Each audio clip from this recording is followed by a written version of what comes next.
Huffington, during her campaign for a poll-free America, suggested that those who were not prepared to just stop answering surveys could instead just make up answers.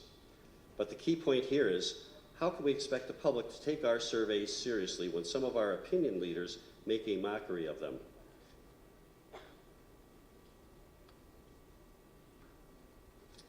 One of the iron laws of survey research, I believe, is that if you don't like the results, you attack the methodology.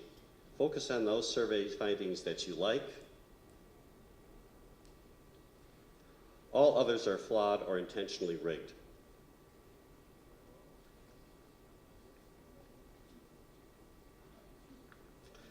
When pressed to demonstrate how public opinion polls are rigged, critics will accuse pollsters of deliberate oversampling of certain types of respondents in order to achieve desired results, among other perceived sins.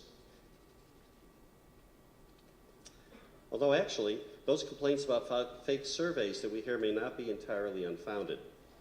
As we all know, there do exist serious examples of scientific misconduct involving polls and surveys. Some of you may recall that shortly after the 2008 US presidential election, a polling firm was publicly censured by APOR for its refusal to reveal even the most basic details of its methodology. To this day, it's not clear that any of the polls which that organization claimed to have conducted and which were reported nationally were actually real. And this is an ongoing problem in academia also. Remember, it was not too long ago that a study published by political scientists in Science magazine had to be retracted. There were serious problems with how and whether the survey data were collected as reported.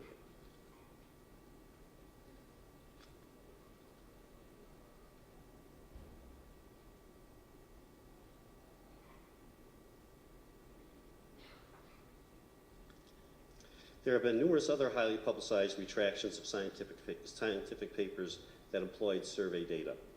And research by Danielle Finelli at Stanford University estimates that at some time during their careers, 2% of all scientists have actually falsified data. The crisis may be more widespread than many of us think. And unfortunately, we now also have new forms of data fabrication to contend with. For me, the most disturbing is the appearance of automated bots that complete online surveys. So we see there are many ways in which survey research can and is being delegitimized. And many of the seemingly discrete variables to which we can link that effect are, I think, wicked problems. In Wikipedia, wicked problems are described as those that are difficult or impossible to solve because of incomplete, contradictory, and changing requirements that are often difficult to recognize. If they are truly wicked, what can we do about them? No surprise that we might think that more research needs to be done, and not just of the survey research kind. Qualitative work is going to be essential, I believe, to helping us understand the relevant dynamics and how individuals are processing and judging conflicting messages coming across multiple communications channels. In the US, APOR has recognized the importance of many of these issues and has organized to confront them, including the problems of sugging and frugging, false accusations being made against surveys, the technological threat of cellular spam warning and call blocking, data falsification, and the need to improve our survey climate, among other things. And of course, we have APOR's Transparency Initiative. That initiative is now one of APOR's crown jewels. It comprises 87 organizational members and counting. We found that the Transparency Initiative is especially attractive to the good citizens within our research community and has helped improve their routine disclosure of methodological details of their work. It is also available to members of the news media as a screening mechanism to help them differentiate trustworthy survey sources from those that may not be. Of course, we are hoping the news media will take greater advantage of this resource in the future.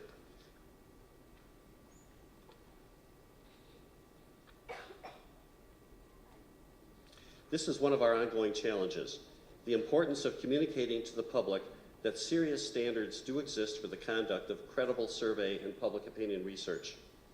Clearly, we are beginning to recognize and confront some of the wicked problems that collectively delegitimize our work. But few of us are under any illusion that these various activities alone are going to solve our legitimacy issues.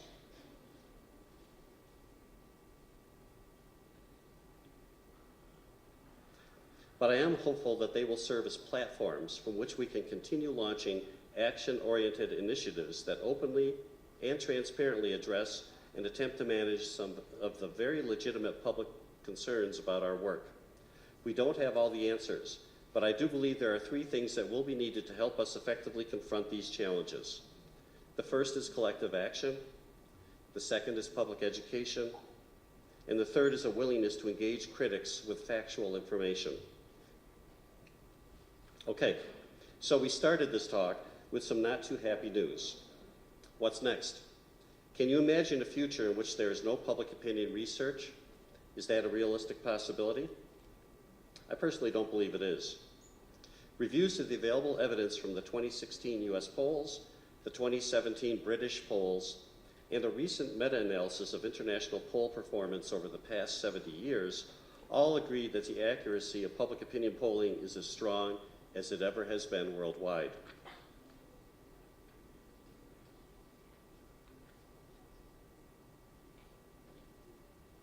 Oops. And our methods will continue to evolve. How we do public opinion research will undoubtedly be different in the future, just as our methods now are different from what they were only a few years ago. Some of these are indeed wicked problems that we are confronting. Many of them we can only hope to manage at best without ever really solving. And there will certainly be new ones in the future that we cannot even imagine right now. But here we might want to take a lesson from, of all places, the United States Congress. Do you remember this slide? In the US, few people like or trust our federal legislature, but everybody loves his or her own elected congressperson. And incumbents continue to be reelected at very high rates. Likewise, even if public opinion research is not especially popular right now, there continues to be a large and ever-expanding interest in knowing what the public thinks. Indeed, the thirst for the insights that are unique to public opinion research are stronger than ever. Our challenge, then, is to continue adapting our methods to better measure the opinions of a public that seems very interested in learning about itself, if not always eager to help us do it. We have a challenging future, but a very important one, as I sincerely believe that public opinion research will continue to be an indispensable element of any functioning democracy. As former US President James Madison once said, public opinion sets bounds to every government and is the real sovereign in every free one. Thank you for inviting me today to speak with you. It's been a great honor. Muchas gracias.